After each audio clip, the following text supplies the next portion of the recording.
Hello and welcome back to another installment of the Homeschool Solutions Show. My name is Wendy Speak and I am one of the many hosts we have here on the podcast.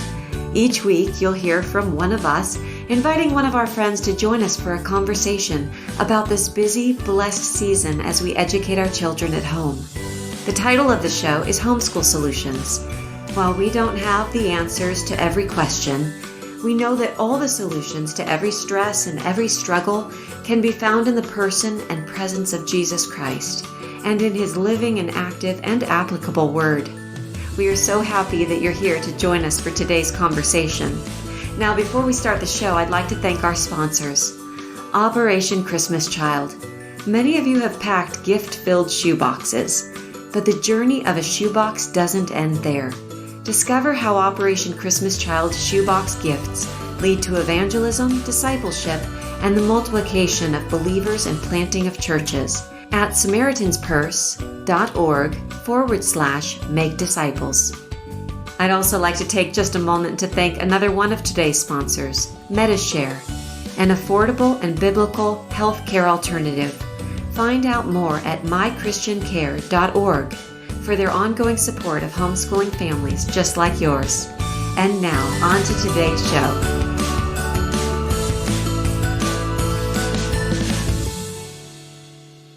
Hi, I'm Janice Campbell, and today I'm here with Professor Carol Reynolds to talk about stories. Stories are universal. They show up not only in books and history and science, but also in music, art, and dance. We're going to talk about why stories and the arts aren't extras in your homeschool. They're essential. But first, let me introduce my guest, Professor Carol.